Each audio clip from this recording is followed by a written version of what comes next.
Good morning, my people, my people, my people. My name is Chief Strongblood, St. Vincent and the Grenadines' favorite and most hated son, the diaspora machismo, my people. Today, our topic is the church, the house of devils, demons, and reprobate. The church, the house of devils, demons, and reprobate. My people, it's another beautiful day. It is the day of the preparation. Remember, tomorrow is the Sabbath day. You must keep it holy, and we are going to adjust the Sabbath after this message. So let us approach the throne of the Most High and ask Him for His guidance as we speak about His wonderful and perfect words, the Scriptures. O great Supreme and Sovereign Most High, Father, as I come before you this morning, Father, I ask that you will continue to pour out your blessings upon me. I am feeling it night and day, Most High. You are an awesome God, and there is none like you. Father, please direct my thoughts unto the thoughts of righteousness. Put only the things you have placed upon my heart, upon my lips. Let your Holy Spirit come close to this place and warn of all who will try to use demonic and other forces to interfere with my thoughts, to interfere with my mind, to interfere with my memory. All who will try to use demonic and other forces to put words in my mouth that are not in my vocabulary. All will try to cause me to stumble over words I am familiar with. Yahweh, let your Holy Spirit warn of all the demonic and other forces that will be used by the evil and the wicked to try to hamper this message today. Most High, let your holy angels come divinely close to this place and set up a hedge of protection around this place to protect me from harm and danger, even the minor inconveniences that will be caused by the devils, the demons, and the reprobates. Most High, in Yahshua's name I say, let your Holy Spirit go with my words and lend clarity where I would have lent confusion. My Father, bless this sitting. In Yahshua's name I say, let it be done. My people, let us turn our Bibles to Luke chapter 11, verse 24. Luke chapter 11 and verse 24. And let us read the basis on which we are going to discuss this short message today. And when an unclean spirit is gone out of a man, he walketh through dry places seeking rest, but find none.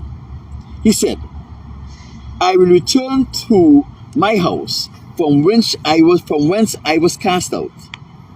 And when he comes and find it all swept and garnished, then he go and find 7 more spirits, more wicked than himself, and they go and dwell there. And the last state of a man is worse than his first. My people, this text is self-explanatory, meaning it explains itself. This is the word of the Most High, and these are the words that were spoken by the Most High's Son, Yahushua. Remember, Yahushua was hidden away in the presence of his Father, even before the foundation of the world was created. Yahushua saw the devil and all of the angels of heaven when they were created. All of the angels of heaven, including Lucifer and all of those who were cast out, give Yahushua homage. My people, remember when Yahushua uttered these words, he was on earth. He walked the earth as man, and he had the task of casting out these devils and demons and evil spirits from the men who were possessed by them. We must always remember that all through the history of Israel, there was only one case of demon possession that is recorded in the Old Testament. That was when Saul, king of Israel, disobeyed the Most High. The Most High withdrew his spirit from him. Devils and demons possessed him. So in order for devils and demons to possess you and to hold you down in such a manner, the Most High must force withdraw his spirit from you. My people, devil and demon possession is real. Don't forget, in the book of 1 Samuel, we have the story of the witch of Endor, when this witch was able to conjure up demonic forces that pretended to be the Most High Prophet Samuel. My people, this thing is real. The Bible speaks about it. And here we see, when Yahushua was alive, after Israel was conquered by the Caucasus nation, the Greeks and the Romans, an incident of demon possession increased by far. Everywhere you turn in Israel, there were men and women, Israelite men and women who were demon possessed. It only started happening on a regular basis after the Grecian and the Roman conquered Israel, especially when the Romans conquered Israel.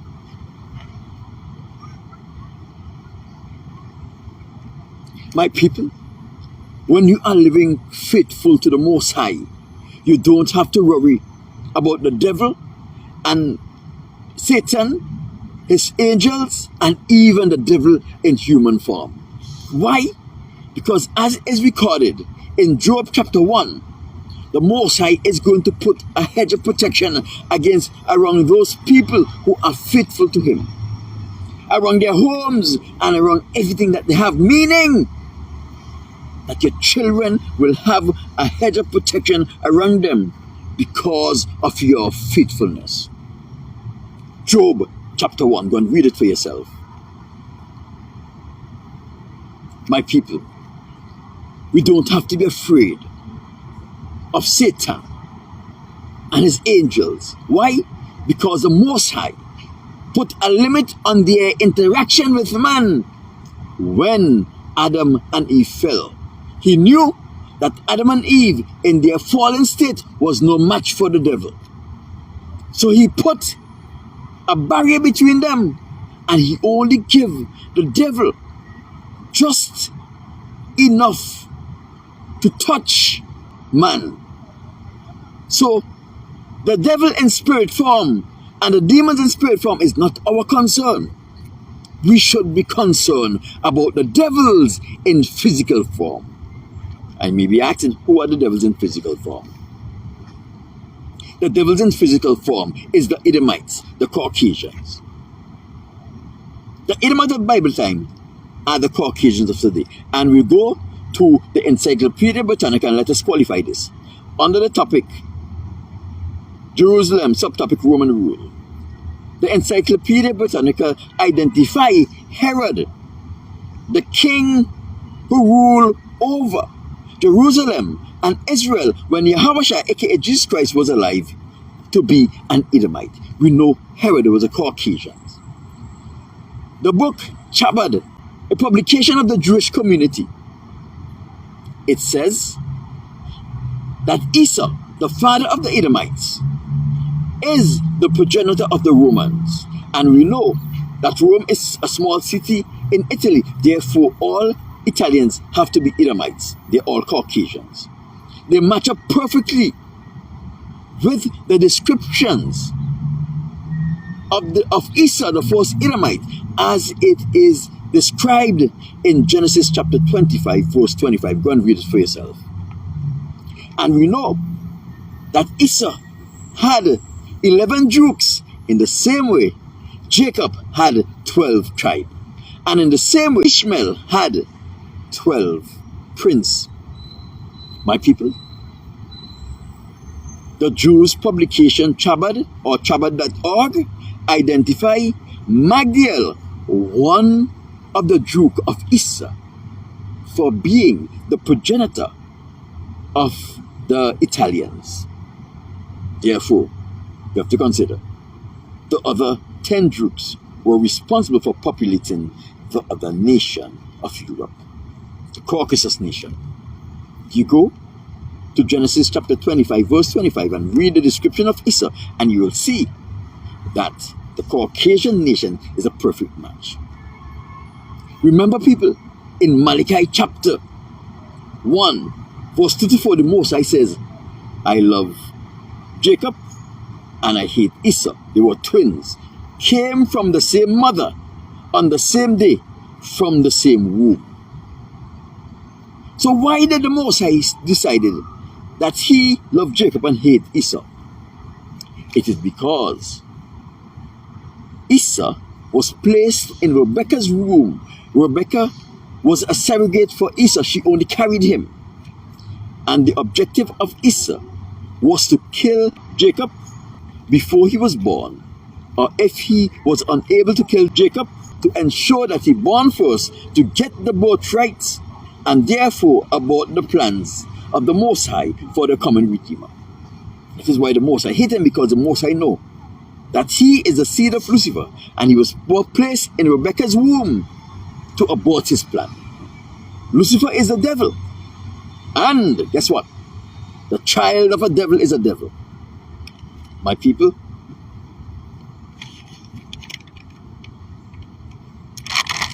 let us move on.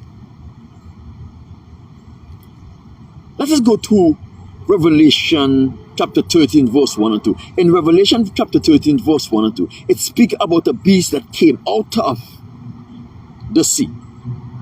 And we know beast in prophecy represents a nation. And it speaks about the dragon giving the beast his power, his seat, and his great authority.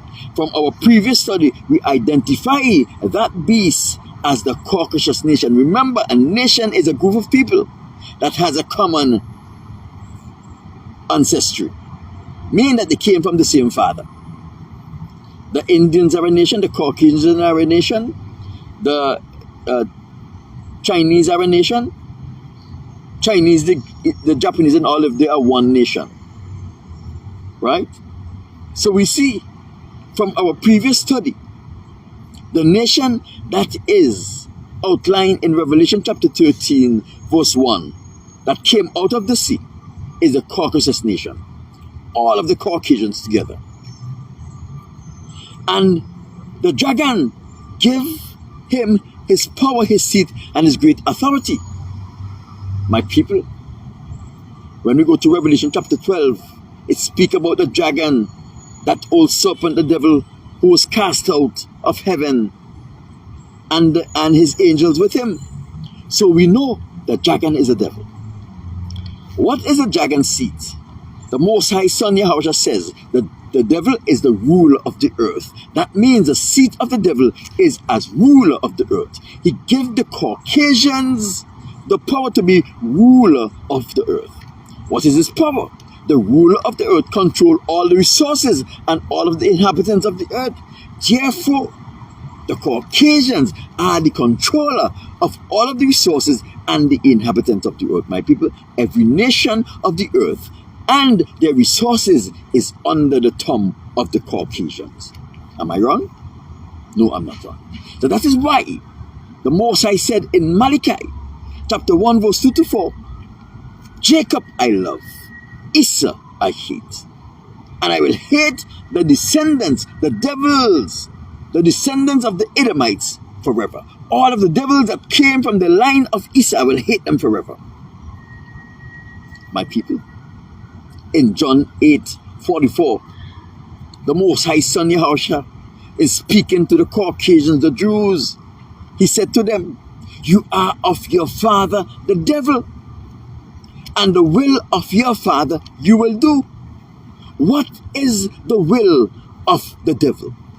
The will of the devil is to ensure that everyone that has a soul and is capable of being redeemed join him, his angels, and his children in hellfire. That is the will of the devil. So when Yahweh was saying, you are of your father the devil, and the lust of your father you will do, he was saying that your father wants to see every one who is capable of being redeemed by the Most High in hell's fire. And that is your objective. My people, remember in AD 70, the Romans took all of the scriptures and all of the ornaments of the temple of the Most High, take them back to Rome, and they destroyed the temple. My people, the people who the Most High says he hates now controls all of the scriptures. From the scriptures, Constantine instructed them to create a Bible so that the devils can be included in the Bible, in the scriptures. So we can believe that the Caucasians has a part of salvation. My people, they controls the publication of the Bible. They controls what goes in and is taken out of the Bible. They controls who get the Bible and when they get them. They controls all of the schools who teach the leaders of men how to attain salvation. My people, will the people who the Most High hate and who do not have a part in salvation, who the Most High Son Yahweh says, the lust of your father you will do. The will of your father you will do. The lust and the will of their father is the same thing. The lust and the will of their father. They want to see everyone with a soul be cast into hellfire with them. My people, they will not stop at anything. That is why they have the monopoly on publication of the Bible. They have the monopoly and they determine what goes into the Bible and what stays out. That is why they throw out the book of Enoch, the book of Joshua, the book of Jubilees, the entire books of the Apocrypha, because they don't want you knowing the truth about the Most High, the truth about them. This is just the simple fact. So how are they able to teach the Israelites about the God of Israel and how to serve the God of Israel? My people, they establish the churches and they establish many denominations. Every denomination that is established was established by the Edomites, the Caucasians, to accomplish the same thing. They have their schools where they teach these ministers and pastors how to preach and how to teach the children of the Most High how to make it into heaven. My people, a part of the curriculum that the students don't know about is that their professors must induce them into homosexuality in order to bring them in conformation with the agenda of Lucifer. They induce all of these pastors into homosexuality, and if they refuse to partake into homosexuality, they are thrown out of Bible school without their diploma, and they are considered a failure. When you refuse to participate, they fail you, even though you are passing the courses, they give you failing grades. Who you are going to complain to? The dean? The dean is a part of the plan. My people. So when those pastors and ministers of religion come back to their churches, they come back to their churches as reprobates. My people, this is serious business. They trade in lie. It is their intention for every man with a soul to lose their soul, so that the Most High can withdraw his spirit from them. In the same way, when their professors induce them into homosexuality, the Most High withdraw his spirit from them. Let me give you a story. I was a police officer in Bermuda. I went to Bermuda, and before I got to Bermuda, the Bermuda Police Service was managed and operated by Caucasians, people from England. in the Bermuda Police Service and in many governmental ministries in Bermuda that were controlled by poor Caucasians back in the day. They cultivated a culture of homosexuality in the Bermuda Police Force and in the government service of Bermuda. And they cultivated that culture among the black community because the black community were not into that. So when you join the police force in Bermuda as a black man, they induce you into homosexuality and you carry it on as a tradition in the force. I find that out because when I was a part of the Bermuda police force, because I was not a part of the agenda, I did not participate in homosexuality, I became pressured, suspended on 2 occasions. And when I was suspended, there were certain black West Indian men who I associated with who tried to induce me into homosexuality. And then I started unwinding the thread, and I saw, when I removed the tapestry, a whole culture of homosexuality within the Bermuda police force among the black men, especially the black West Indian men that came there. My people, I later resigned, and when I resigned, they gave me a letter after I submitted my letter of resignation. The day before my resignation would have took effect, they gave me a letter of dismissal. So what they were trying to say, before your resignation take place, we're going to fire you. A day after a month's notice, a day after the month's notice, they give me a letter of termination. My people, in the same way in the churches, when they go to the schools, and the schools, the seminaries are being taught by black professors. Those black professors are now reprobates, and they are on the agenda. That is why the Caucasians are handed over to them, because they know that they can trust them, because they too are reprobates. They are now holding fast to the agenda of Satan to create reprobates, to ensure that every man that have a soul end up in hell. My people, it's just the truth. When the pastors go to their seminaries, Seventh-day Adventist seminaries, evangelical seminaries, especially the black pastors, they are induced into homosexuality. That is why Clifford Dollar and T.D. Jakes and all of these big shots only preach fluffy messages, preach about giving to the church and receiving the blessings. They don't teach you how to be faithful. They don't speak about against homosexuality and bestiality and abortion. Because if they do that, they will be preaching a message that will convict themselves. They will go home and they will become depressed all week. So they preach fluffy message. And when strong men come into the church and they try to induce them into homosexuality and they don't fall for it, they preach messages that push them out of the church. They don't speak about the homosexuality that is prevalent in the church.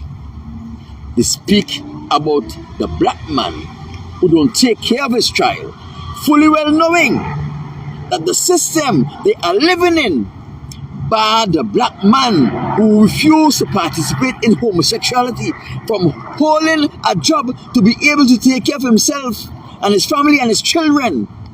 They make him feel guilty and they push him out of the church. Guess why? Because he is not a part of the agenda. They accuse him of being lazy. They accuse him of being unambitious, because they know he is not ambitious because he refused to take a dick up his ass, or refused to put his dick in another man's ass. Don't worry about me saying dick and ass. Worry about the content of the message. I don't think, oh, I'm going to listen to he's talking about dick and he's talking about ass. Because you are reprobates. And you are offended by the simplest thing that could point you to the truth. My people, this is the truth.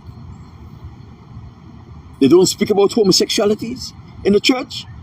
The most I say, if you indulge in homosexuality, you must be put to death, and your blood shall be on your own hands. They don't preach that because they want to make the church conducive and hospitable to homosexuals. These are the same people who are going to perpetrate homosexuality upon the youths in whose care those youths will be put in. They are going to make your children homosexual and reprobates, but you don't mind that because you are a reprobate. You don't mind if your child become a reprobate. Your children must be like you. They are going to rape the little girls, and when the little girls get pregnant, force them to have an abortion. They become reprobates too. In the pews are filled with devils and demons and reprobates, because all of those members of the church pew are demon possessed, because they are all reprobates. The demons that were cast out, that didn't have a place, will find a resting place for them.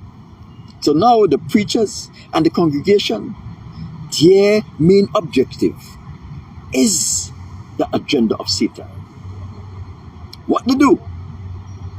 They try to create reprobates so that the wandering devils, the wandering demons, and the wandering evil spirits will find resting place in those men and women who has a soul, and from whom's soul the Most High has withdrawn his spirit.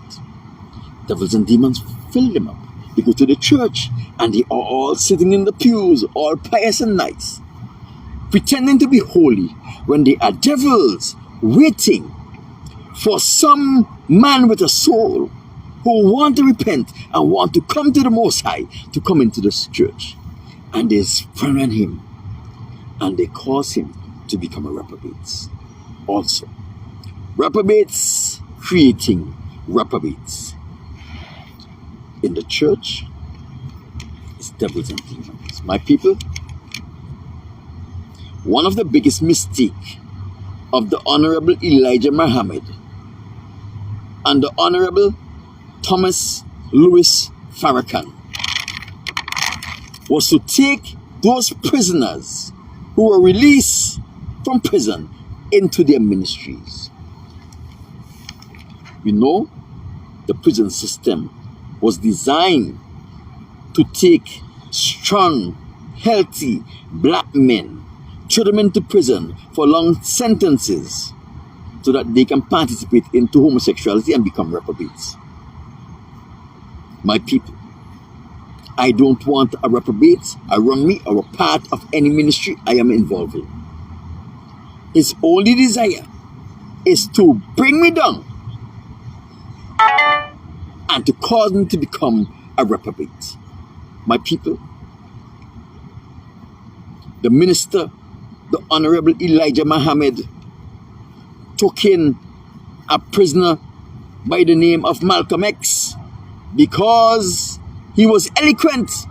He can carry my message. It was Malcolm X, the ex-con who had a history of homosexuality, who was responsible for bringing down the ministry of the Honorable Elijah Muhammad.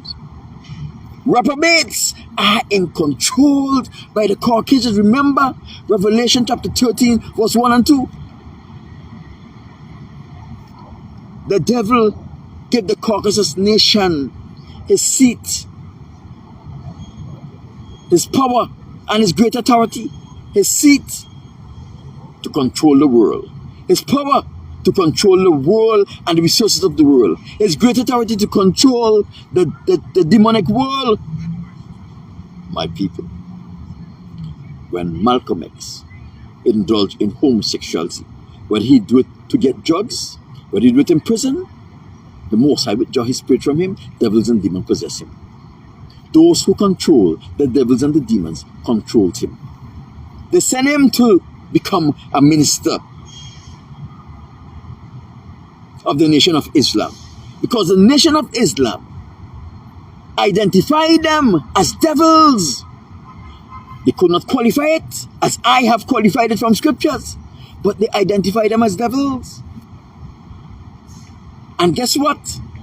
Sooner or later, the minister, the Honorable Elijah Muhammad, would have gotten from the Most High the qualification of their devilhood. But before that, guess what? In come Malcolm X. Faith and confidence was placed in Malcolm X. Malcolm X was responsible for bringing down the minister, slander his minister, because his masters told him to do that. His masters, he was a slave. I know Farrakhan tried to defend Malcolm X, tried to say that he was not gay, and all of these are propaganda. They're not propaganda, they're truth. The Caucasians assemble truth about men and women, especially Israelite men and women. And when it is convenient, in the same way they did to R. Kelly and Bill Crosby, they make it public. So the things that they did in secret, they have them on records, on videos, documented. So when it is convenient to them, they make it public. My people, sometimes it is these same Caucasians that created these reprobates and put them in the situation, elevate them in the eyes of the Israelite community, then tear them down to hurt the psyche of the Israelite community. My people, my people, my people, my people. This is the whole truth. There's nothing but the truth. Don't trust a convict, a man who has spent time in prison. Listen to me, people. The biggest secret there is the activities that happen behind prison gate. You hear they speak about fight. They speak about gang-related incidents. In prison, homosexuality is rampant. That when they come out, everybody is quiet on the issue of homosexuality.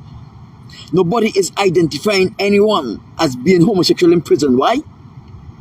Because they are keeping their own secrets.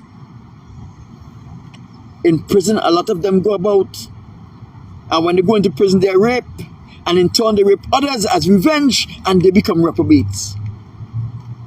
Now they have to keep their secret, because they are now not only raping others, they are voluntarily getting involved in homosexual act. They are reprobates. That is why in prison you hear all of the stories except for those who participate in homosexuality. When those people come out of prison on parole, on probation or whatever, you will never get parole from prison or probation or any early release unless you have participated in homosexuality. I'm speaking about the black men and black women, American Indians, and all these people who are going to the prison. You will never be paroled or given probation or early release unless you have participated in homosexuality. When you go up to the parole board, they're going to say you have not proven yourself to be reformed, even if you are a model prisoner. My people, and when these churches taking those prisoners who participate in homosexuality, they're comfortable in the churches because the church don't speak about homosexuality and the consequence of homosexuality. They have to make it pleasing. For the pastor is a reprobate. All of the congregation are reprobate, waiting for someone with a soul to come in there to sanction them. And if they fail to comply, they chase them out through their preaching. My people, always remember, the Most High is not a petty God. He don't take away his spirit from you and give you back.